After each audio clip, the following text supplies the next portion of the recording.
अस्सलामुअलैकुम students, welcome to my channel the power of education. आज की इस वीडियो में हम एमसीक्यू सॉल्व करेंगे चैप्टर नंबर 1 के क्लास 9 के। A localised group of organism that belong to same species is called. हमारे पास लोकलाइज्ड ग्रुप एक ग्रुप ऑर्गेनिज्म का जो कि सेम स्पीशीज से हो तो वो क्या कहलाता है। इसका मतलब एक ही स्पीशी के बहुत से लोग जब एक जगह रहें तो उसे क्या कहते हैं। तो ये बात मैं लेक्चर में अच्छे से बता चुकी हूँ कि वो कहलाती है पॉपुलेशन। अगर एक ही स्पीशी के बहुत से जानदार एक जगह रहें तो वो क्या कहलाएंगे, पॉपुलेशन। और अगर मुख्तलिफ स्पीशीज़ के जानदार एक साथ रहेंगे तो वो कहलाते हैं कम्युनिटी। और जब कम्युनिटी एक ख़ास इन्वायरमेंट में, नॉन लिविंग इन्वायरमेंट में रहेगी उसे कहते हैं इकोसिस्टम। और बायोस्फीयर, ज़मीन का वो हिस्सा जहाँ पर ज़िंदगी मुमकिन हो उसे कहा जाता है बायोस्फीयर। एमसीक्यूज़ नंबर 2 है, increase quantity and quality of fish production. कि ज़्यादा क्वालिटी और क्वांटिटी फ़िश को प्रोड्यूस करने की क्या कहलाती है, तो ऑप्शन ए फिशरीज़ कहलाती है। सेकंड है फार्मिंग। तो फार्मिंग का मतलब तो होता है काश्तकारी। एनिमल हस्बेंड्री में हम चूज़ करते हैं एनिमल्स को, और फॉरेस्ट्री में तो हम जंगलात लगाते हैं। तो मछली का जिक्र सिर्फ और सिर्फ कहाँ होगा, फिशरीज़ में।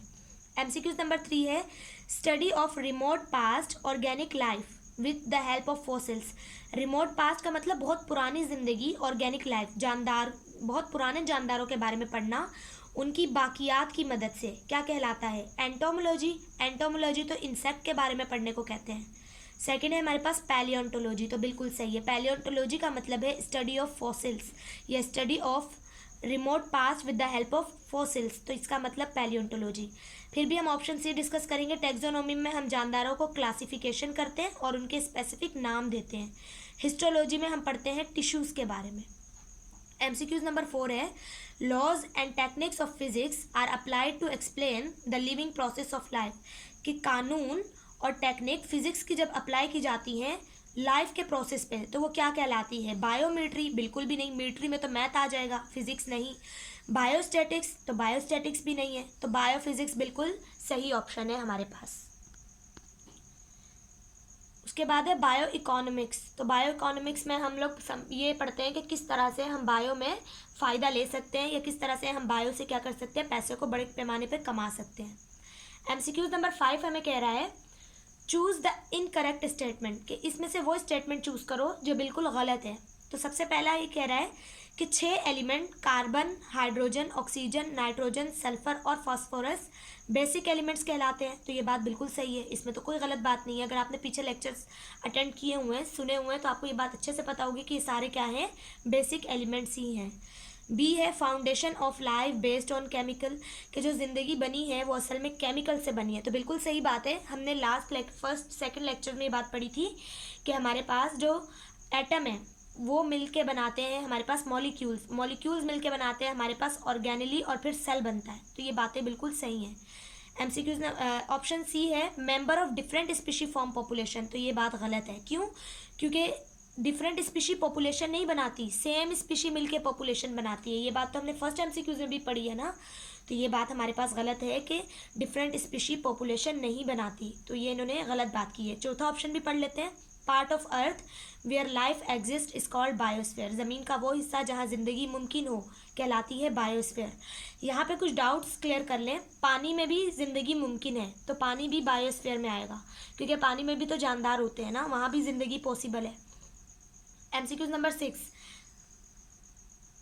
Science of diagnosis and treatment of disease. कि चीज़ों को, बीमारियों को पता लगाना और उसे ट्रीट करना हमारे पास किस साइंस में आता है, तो ये आता है मेडिसिन में।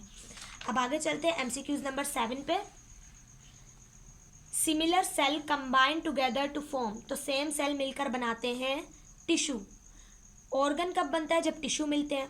सिस्टम कब बनता है, जब ऑर्गन्स मिलते हैं। और बॉडी कब बनती है, जब बहुत से सिस्टम्स मिलते हैं। ठीक है, अगर आपने ये बात नहीं, आपको इस बात का नहीं पता तो आप पिछला लेक्चर ज़रूर अटेंड करें, हमने पीछे ये सारी चीज़ें डिस्कस कर ली हैं।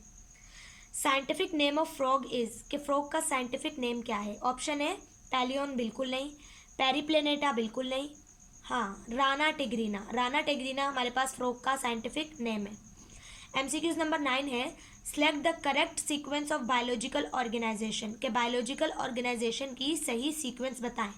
सबसे पहला है एटम। एटम मिलके बनाते हैं सेल, तो ठीक है, नहीं, एटम मिलके सेल नहीं बनाते, एटम मिलके बनाते हैं मॉलिक्यूल्स, तो ये तो हो ही नहीं सकता। सेकंड है एटम मिलके टिश्यू बनाएंगे, बिल्कुल नहीं।